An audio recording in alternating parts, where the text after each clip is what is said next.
Hi everyone! Dito tayo ngayon sa highway guys. So ngayon, ito yung update. Meron tayo dito na last one slot, house and lot package. So plano natin ito yung house is this one guys, 200 square meter ang lote. So from 5 million, nakapromo siya ngayon guys for only 4.5 million.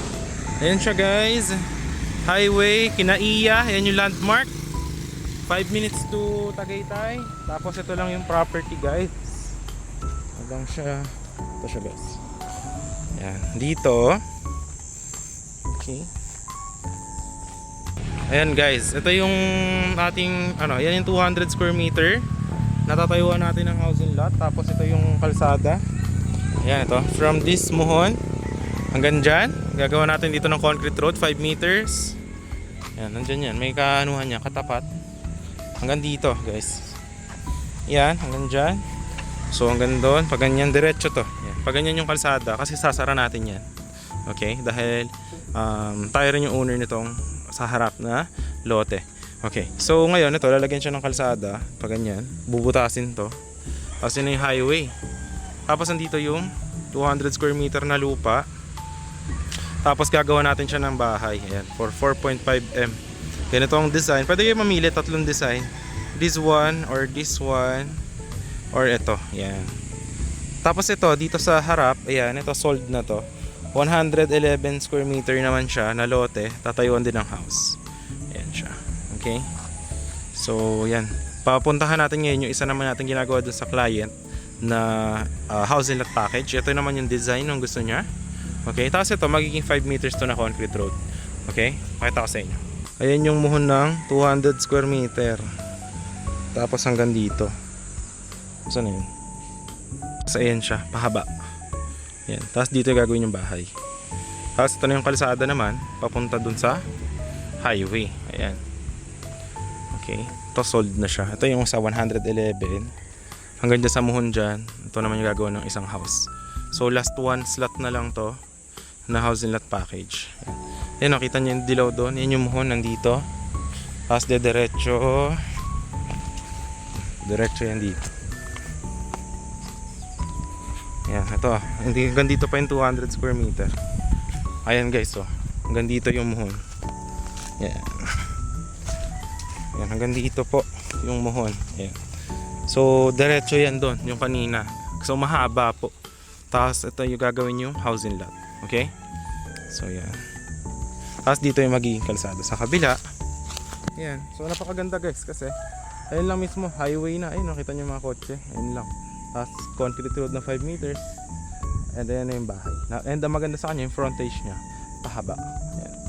Tapos dito naman yung next. Ayan, ito naman yung isa.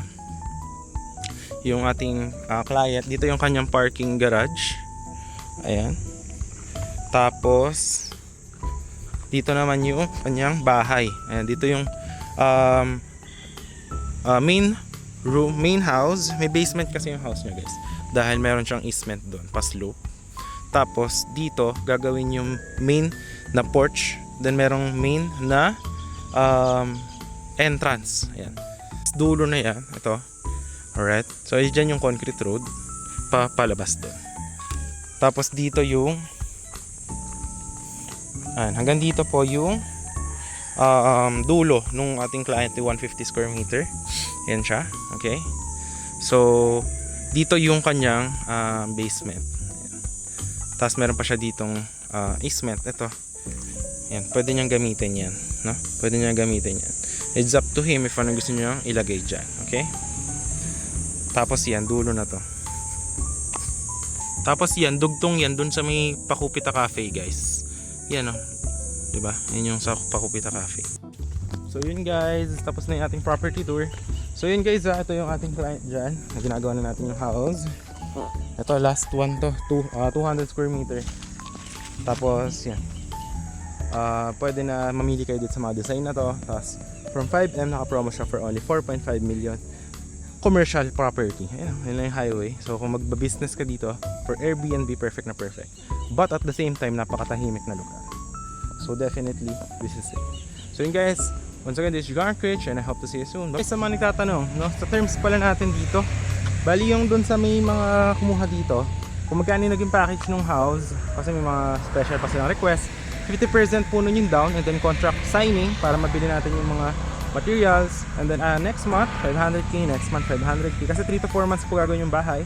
Pag natapos na po yung bahay, 80% po yung babayaran nyo, tapos deed of sale signing, and then turnover, minus po lahat na na-payment nyo, tapos tirahan nyo na yung property, and then yung 20% remaining, kung halimbawa 4.5 million po yung house na kinuha yung package, 20% nun, tsaka nyo lang babayaran kapag ka na-transfer na sa inyo yung title. So yun guys, ayan.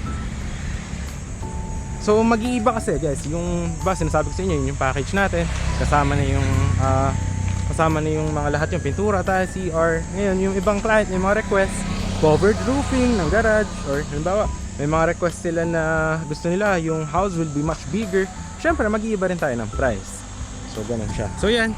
Pero kung interested kayo guys, definitely this is one of the napakamurang property na nandito lang sa highway. Ayan, no? Tapos 24 hours guys, may bookyo dito. Tapos kung tinatamad ka mag-car, sakay ka lang ng PITX from Pasay papunta dito, bus, tapos sakay ka dyan ng tricycle, bookyo, sabihin mo kinaiya, 24 hours naman meron. So yun lang. Yun lang guys, oh. Ito na yung highway. Tapos yun na yung bahay. Yun ang gagawin natin ng bahay. Ito, kakakalsadahan natin to. Okay? Ay, mali. Dito pala sa kabila. Dito.